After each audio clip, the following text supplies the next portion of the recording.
Et j'ai constaté que la meilleure façon pour le diable de régner dans nos familles, c'est de s'aimer la confusion et la division. Nous nous retrouvons dans nos familles, on ne s'aime plus, on ne s'aime plus. Il y a des divisions suite à des...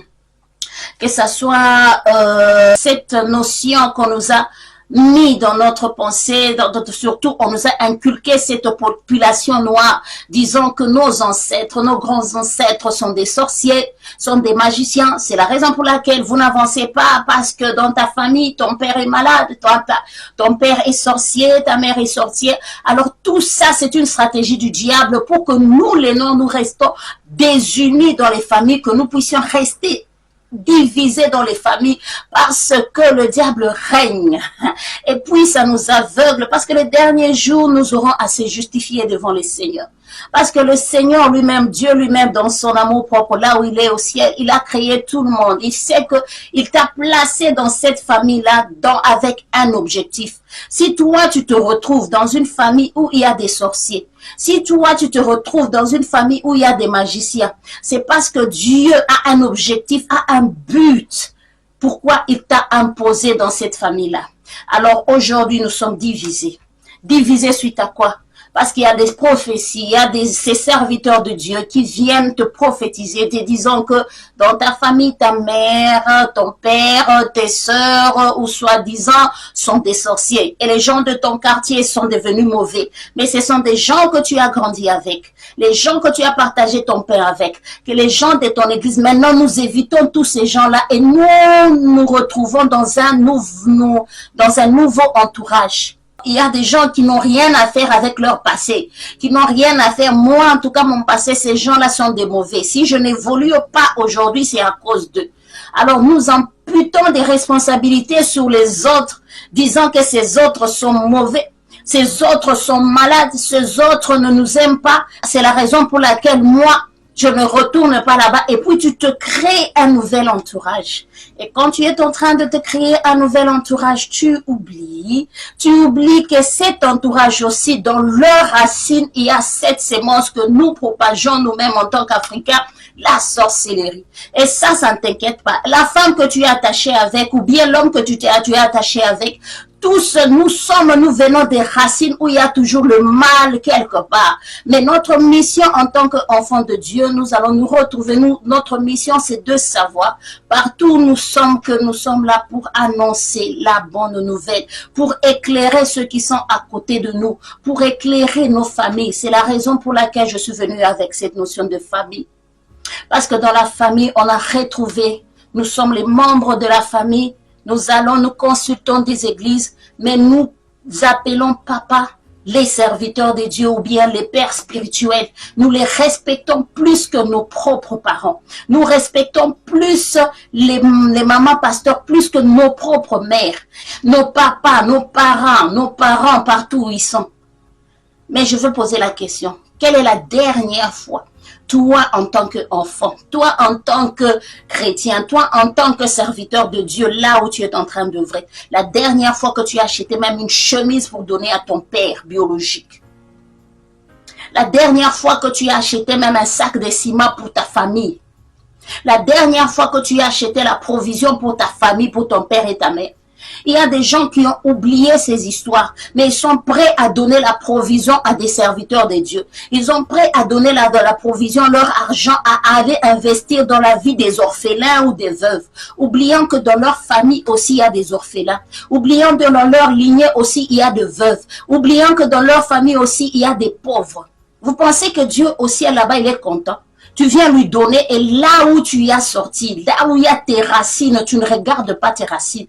Parce qu'il y a quelqu'un qui est venu te mentir, que tes parents, ta famille, ton entourage, ils sont mauvais. Ils peuvent être mauvais, oui. Mais les serviteurs qui sont en train de désorienter les enfants de Dieu, ils ne sont pas différents du diable lui-même. Parce que le diable est là pour diviser. Il est là pour diviser. Nos familles peuvent être mauvaises ou non, mais ce sont nos racines. Nous devons d'abord nous occuper de nos familles. Parce que l'unité, c'est la force. Être unis, l'unité, c'est la clé. La clé de la réussite dans nos familles. La clé de la réussite dans nos églises. La clé de la réussite dans nos entreprises. Être unis. être unis pour le Seigneur. Nous devons nous battre. Nous devons nous battre à être unis, à se réunir. Parce qu'on a grandi dans des familles où dans les familles, on parlait bien avec tout le monde. Maintenant qu'on a grandi, maintenant qu'on est marié partout, on est dispersé. Cette communion, il n'y en a plus. Pourquoi? Parce que le diable s'est infiltré.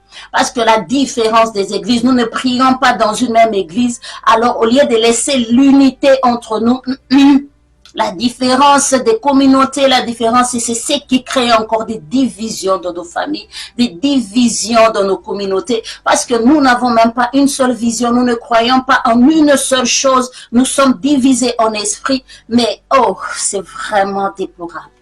C'est vraiment déplorable. Nous devons retourner. Nous devons retourner. Ta mère, qui a souffert avec toi. Ta mère qui a été avec toi quand tu étais malade. Ta mère qui a fait que tu sois ce que tu es aujourd'hui, une belle femme ou bien un bel homme.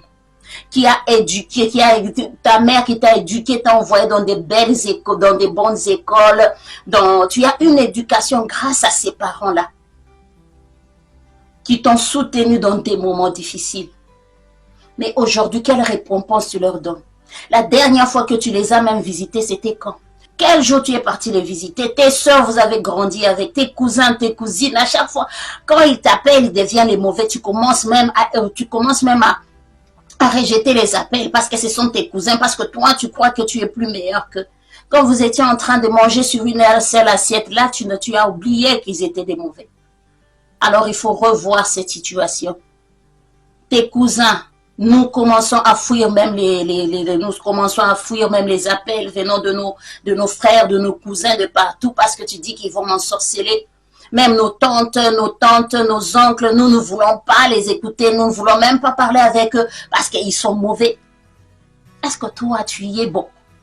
Si toi-même, tu te regardes d'abord, commence à te regarder. Est-ce que toi-même, tu es bon? En rejetant les autres, est-ce que toi, tu es plus meilleur? Chacun a son point faible. Ils peuvent être mauvais ou pas. En tant que chrétiens, nous devons être sages, être prudents. Mais vivre toujours dans l'amour fraternel. Aime ton prochain comme toi-même, c'est ce que la Bible nous recommande. Mais aujourd'hui, nos ancêtres sont devenus des sorciers, nos ancêtres sont devenus des mauvais, c'est eux qui ont sacrifié toute la famille. Toi, en tant que chrétien, tu es là pour libérer. Qu'est-ce que tu fais? Au lieu de t'approcher et de t'accrocher, de commencer à prier pour eux, mais toi, tu t'écartes, tu fouilles. Toi, tu crois que la sorcellerie ne va pas t'atteindre quand tu fouilles? Alors aujourd'hui, ça m'a vraiment fait du mal. Je me suis dit que je viens parler. Je viens parler sur la famille, parce que la famille, c'est la source de nous tous. Les gens là que tu respectes beaucoup, aujourd'hui, t'ont connu quand tu es devenu grand. Quand tu es devenu quelqu'un, mais ces gens-là qui t'ont connu quand tu étais encore petit, tu étais encore rien du tout. Aujourd'hui, comment est-ce que tu les regardes? Comment est-ce que tu les regardes? Tu leur donnes quelque chose. Toi, tu crois que tes actions de grâce que tu donnes à l'église, Dieu est content. Sachant que ta mère ne mange pas, ton père ne mange pas. Avant que tu n'ailles connaître aux voisins, il faut que tu sois sûr que ta famille elle-même, elle se porte à merveille. En tout cas, aujourd'hui, je suis venue pour encourager quelqu'un de retourner à son premier amour qui est sa famille. Parce que nous avons souffert ensemble, nous avons des cousins, c'est Dieu lui-même, il respecte la notion de la famille. Jésus même respectait la notion de la famille. S'il a fait le premier miracle que j'ai constaté dans la Bible, ce n'était pas pour satisfaire les gens qui étaient dans la fête, non. Il a fait ça pour satisfaire sa mère d'abord. Parce que sa mère lui a demandé, bien qu'elle a refusé d'abord en premier, elle ne voulait pas, il a presque nié, mais il a fait ça pour sa mère, parce que c'est sa mère qui l'a demandé. L'attachement à la famille. L'attachement à la famille. Nous devons nous attacher à la famille et retournons à notre premier amour qui est notre famille. La division vient du diable. N'écoutons pas tout ce qu'on doit écouter. Dieu, c'est un Dieu de l'unité. Il travaille dans l'unité. Nos familles, nos frères et sœurs, nous avons des différences, mais ça n'exclut pas que nous pouvons vivre ensemble. C'est comme dans une orchestre que chacun joue sa partition comme il veut. Nous avons notre rôle à jouer dans la famille. Maintenant, si nous sommes éparpillés et que nous sommes divisés, alors l'orchestre ne va pas bien jouer, s'il manque c'est quelqu'un qui joue au piano, s'il manque quelqu'un qui joue à la basse, alors vous allez voir que même la chanson, même l'harmonie ne sera pas bonne. Alors nous sommes ces outils qu'on a placés dans une famille, chacun a son rôle à jouer. Au lieu de se diviser, nous devons savoir pourquoi est-ce que Dieu nous a placés dans la famille-là, pourquoi Dieu nous a placés dans cette communauté-là, pourquoi Dieu nous a placés dans ce quartier-là, pourquoi Dieu nous a placés dans ce pays-là. En tout cas, que Dieu vous bénisse. Nous nous retrouvons prochainement. Nous allons parler d'un autre sujet. Alors, je vous aime beaucoup. Que Dieu vous garde. Nous nous retrouvons prochainement. Ok, je vous aime beaucoup et que Dieu vous bénisse. And bye bye.